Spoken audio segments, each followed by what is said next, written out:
लहानपणापासून मला माझे आजोबा नेहमी म्हणायचे की तू पोलीस हो आणि मी 7वीत असताना IPS अधिकारी ज्योतिप्रिया सिंग यांच्याशी माझी भेट झाली।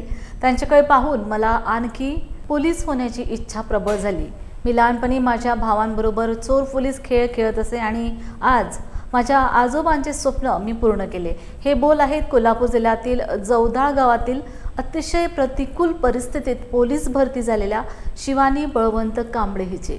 शिवानी प्रतिकूल परिस्थितीवर मात करत पोलीस झाली आहे। या पार्श्वभूमीवर भारतीय बौद्ध महासभेच्या वतीने तिचा सत्कार करण्यात आला आहे। या ठिकाणी कोल्हापूर जिल्हा कमिटीच्या वतीनं आमच्या कागल तालुक्यातील चौंडाळ या लहानशा गावामध्ये या ठिकाणी शिवानी रेखा बळवंत कांबळे या मुलीनं मुंबई पोलीसमध्ये या ठिकाणी ट्रेनिंग पार करून ती आज सेवेमध्ये रुजू झालेली आहे। अतिशय प्रतिकूल परिस्थितीमधून या ठिकाणी त्या काम करत असताना या ठिकाणी अतिशय त्यांना वाईट अशा पद्धतीचे प्रसंग आलेले आहेत, अनेक अडचणी आलेल्या आहेत आणि अशा सर्व अडचणीवरती मात करून आज ती मुंबई पोलीस म्हणून या ठिकाणी इथं काय झालेलं आहे की ती हजर राहिलेली आहे।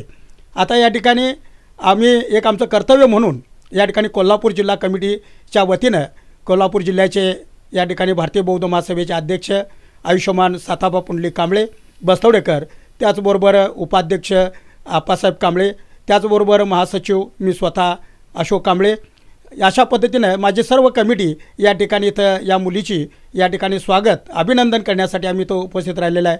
तर या ठिकाणी आपल्या या सर्वसामान्य समाजामध्ये या बौद्ध भगिनीनं किंवा या ठिकाणी आपण जर भीमकन्या म्हटलं तर काय वावगं ठरणार नाही।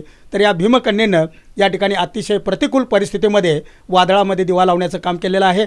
आपल्या कुटुंबाला एक चांगली दिशा, कुटुंबाला एक चांगल्या पद्धतीनं दिवस आणण्याच्या दृष्टीने या ठिकाणी केलेलं अहोरात्र प्रयत्न या ठिकाणी आज फळास आलेले आहेत आणि अशा पद्धतीनं आपल्या समाजामध्ये या ठिकाणी एक चांगली प्रेरणा, एक चांगल्या पद्धतीनं एक अशा पद्धतीनं चालना देण्याचं काम या मुलीच्या वतीनं झालेलं आहे आणि या मुलीचा सर्वांनी अशा पद्धतीनं आदर करावा, तिचं म्हणजे अशा पद्धतीनं अनुकरण करावं आणि त्या पद्धतीनं आपण सुद्धा घडावं, म्हणजे या ठिकाणी आपल्या धम्मबांधवांची अशीच प्रगती होईल। हे मी थोडक्यात आपले शब्द व्यक्त करून मी माझं भाषण बंद करतो। माझे वडील गवंडी काम करतात, आई शेतमजुरी करते आणि आम्ही दोघंही म्हणजे पोलीस भरतीच्या किंवा खाकी वर्दीच्या म्हणजे ट्रॅकनंच गेलो आहे आणि आजपर्यंत म्हणजे तिला एक स्वप्न होतं की दोघांनी पण खाकी मिळवायची।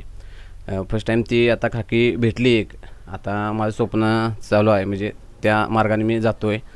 फक्त आई वडील एवढं राबतात की आम्हाला म्हणजे हे आहे की आई वडील राबतात, त्याची जाणीव आहे प्रत्येक गोष्टीची, त्या जाणीवपूर्वक आम्ही राबतो आहे। परत ती म्हणजे तिनं एवढं कष्ट केलं की रात्रीचा दिवस केला, कधी रात्र नाही म्हटली, रात्री 12-1 वाजता पळाली ग्राउंडवरती। तिला माझा भरपूर सपोर्ट आहे, बाहेरच्यांचा बी भरपूर सपोर्ट भेटला, गावकरी लोकांचा सपोर्ट भेटला, बरेच इतर शिक्षकांचा बी सपोर्ट भेटला, मोठे तिचे मित्रमैत्रिणी असतात त्यांचा सपोर्ट भेटला आणि आईवडिलांचा म्हणजे सगळ्यात जास्त म्हणजे आईवडिलांना सपोर्ट लागला। ज्या दिवशी रिझल्ट लागला मुंबई पोलिसचा तेव्हा अक्षरशः म्हणजे माहीत पण नव्हतं की रिझल्ट रात्री 2:30 वाजता रिझल्ट लागेल। मी प्रतीक्षा करत होतो की बाबा नाव लागेल। तिला स्कोरिंग पण चालू होतं। ती पहिल्या भरतीमध्ये थोडक्या मार्कात गेली, वेटिंगला होती, पण तिनं हार नाही मांडली। तब्बल तिनं भरपूर हे करून ती बिहार, पटना या साईडला राजस्थान भरपूर गेलं, तिनं प्रयत्न केला, पण तिनं जिद्द नाही सोडली, मेहनत भरपूर गेली, जिद्द चिकाटी मेहनत तिला सातत्य यश बी लाभलं, म्हणजे तिनं प्रत्येक गोष्टीचा त्याग केला। माझ्या मुलांना फार शिकण्याची इच्छा होती, लहानपणापासून तिचं स्वप्न तिच्या आजानीच तिच्या मनात रुजवून दिलं की लहानपणी ती चोर पोलिसांनी खेळायची, आजाच्या पाठीमागे लपायची, मुलगा तिच्या पाठी लागायचा, तिला आजाचं म्हणजे आजाला तिच्यावर प्रेम करत आजासारखा म्हणायचा, मुला तुला हे मारतोय ना, तू पोलीस हो। पण म्हणजे तिला ते स्वप्न म्हणजे ते पोलीस हे तिच्या डोक्यातच फिट्ट झालं आणि तिनं ते म्हणजे असं ती मनावरच घेतलं। आणि एक दिवस असं आम्ही कोल्हापूरला पण गेलेलो एका कार्यक्रमानिमित्त आणि त्या कार्यक्रमामध्ये ज्योतिप्रिया सिंग IPS ज्योतिप्रिया सिंग ह्या आम्हाला त्या कार्यक्रमामध्ये दिसल्या। त्यावेळेस ती त्या गणवेशमध्ये मम्मी मला हेच व्हायचं आहे, मी ह्यांच्या असाच होणार असं त्यांनी ते ज्योतिप्रिया सिंगच्याच म्हणजे ते डोळ्यातच त्याचं फोटो तिनं घेतला आणि मला हेच होणार आणि मी हेच पुढं मी करणार असं तिला मला खाकी वर्दीच पाहिजे. तिला नेट CAT सगळ्यामध्ये ती पास झाली. 12वीला चांगले टक्केवारी तिनं काढले. सायन्समधूनच तिची 12वी झाली. टक्केवारी पण तिला चांगली मिळाली. नेट झाली, CAT झाली. तिला BSc नर्सिंगमध्ये पण मिरजला 1 नंबरमध्ये मिळालं. पण तिनं सगळ्याचा त्याग केला आणि खाकी वर्दीच तिनं स्वीकारली. राहणार चौंडाळ. आज या ठिकाणी माझी 2 मुलगी पोलीस झालेली आहे. तर तिला आम्ही गवंडी काम करून मोलमजुरी करून दोन्ही मुलांना शिकवलं आहे. तर आज मुलगी पोलीस भरती होऊन ट्रेनिंग देऊन कामावर रुजू झालेली आहे. याचा आम्हाला फार गर्व आहे. माझं प्राथमिक शिक्षण विद्यामंदिर चौंडाळमध्ये झालं. माध्यमिक शिक्षण न्यू इंग्लिश स्कूल भडगावमध्ये झालं आणि आता ग्रॅज्युएशन पण शहीद वीरपत्नी तिटवेमध्ये ग्रॅज्युएशन कंप्लीट झालं. BSc मायक्रोबायोलॉजीमधून माझं ग्रॅज्युएशन कंप्लीट झालं. आणि म्हणजे मी लहानपणापासून माझ्या आजोबांनी माझ्या मनात पोलीस व्हायचं हे स्वप्न माझ्या मनात रुजू केलं होतं. त्यानंतर म्हणजे मी 7वीमध्ये असताना माझी IPS ज्योतिप्रिया सिंग मॅडमांशी भेट झाली होती. त्यांना बघता क्षणी असं वाटलं की मला ह्यांच्यासारखंच बनायचं आहे. पण IPS व्हायला काय करावं लागतं हे मला माहीतच नव्हतं काय करायचं असतं ते. पण असं माझी म्हणजे मराठी शाळेतले गुरु आहेत KV पाटील सर म्हणून.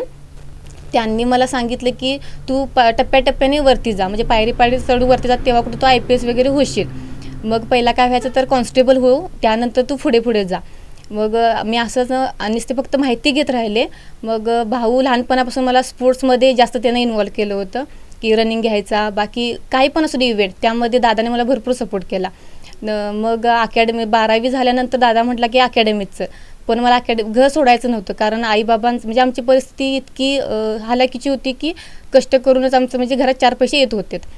मग आईबाबा रोजगार करत होते. मग मी घरातलं काम ते आवरायचं आणि घरातच अभ्यास वगैरे करायचं. रात्रंदिवस अभ्यास वगैरे करून म्हणजे काय पुस्तकं वगैरे लागतात मला मम्मी पप्पांनी कुठलीच कमी केली नाही. किती पण पैसे लागू द्यात पण तू गव्हर्नमेंट जॉबच करायचा, ह्यासाठी त्यांनी मला म्हणजे भरपूर सपोर्ट केला. दादा पण मला पुस्तकं आणून द्यायचा, काही पेपर वगैरे आणून द्यायचा, तू सोडव इथंच करतो अभ्यास. जरी 1 मार्क वगैरे कमी पडला तरी मला ओरडायचा, जरा मोबाईल वापरला तर मोबाईल पण वापरू नको, अभ्यास कर, तुला काहीतरी बनायचं आहे पुढं, म्हणून तो ओरडायचा. मम्मी पप्पांचं स्वप्न पूर्ण करायचं आहे, आपली परिस्थिती बदलायची आहे, हे मला सारखं सतत सांगत होता.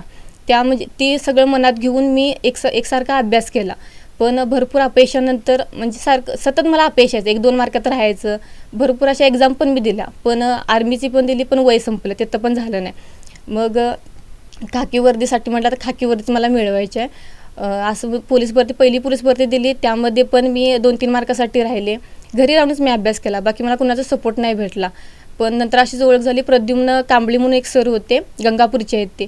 त्यांनी मला चांगलं मार्गदर्शन केले की तू म्हणजे कुठला अभ्यास करत होतीस, तुला कोणता अभ्यास करायचा हे मला त्यांनी सांगितलं. त्यांनी बुक्स वगैरे आणून दिलीत आणि म्हणजे ह्या पॅटर्ननुसार जा तू, म्हणजे तू पुढं होशील. त्यांच्या मार्गदर्शनामुळे अजून एक मी भरती दिली, त्यामध्ये मी 1-2 मार्काला पण वेटिंगला राहिले. मग म्हटले तू होऊ शकते, तुझ्यात ती कपॅसिटी आहे की तू अजून पण प्रयत्न कर, तू होणार, आम्हाला सगळ्यांना विश्वास आहे तुझ्यावरती. मग असं म्हटलं की मम्मी बोलली घरात राहून तुझं काही होणार नाही, म्हणजे आमच्या कामातनं त्याच्यामुळे तुझा अभ्यास पण होणार नाही, जरा 2-3 महिने तू बाहेर जा. केनवड्यामध्ये निलेश सर म्हणून आहेत, ते MPSC करत होते. निलेश सरांनी मला बोलले की ये तुला मी शिकवतो. त्यांचे पण म्हणजे MPSC करून ते थोडंसं म्हणजे ते पण काही मार्कात ते राहत होते. मग ते बोलले की आम्ही जे थोड्या मुलांना फक्त ते सपोर्ट करत होते, म्हणजे फक्त असे काहीच दिवस झाले होते सुरू केली होती त्यांनी अकॅडमी.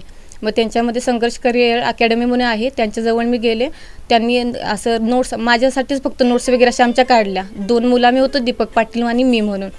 त्यांनी आम्हाला नोट्स वगैरे देऊन रात्रंदिवस आमचा अभ्यास घेतला आणि 2025ची ही माझी पोस्ट फिक्स केली. त्यामध्ये माझ्या 2 पोस्ट निघाल्या, मुंबई जिल्हा पोलीस आणि मुंबई कारागृह पोलीस.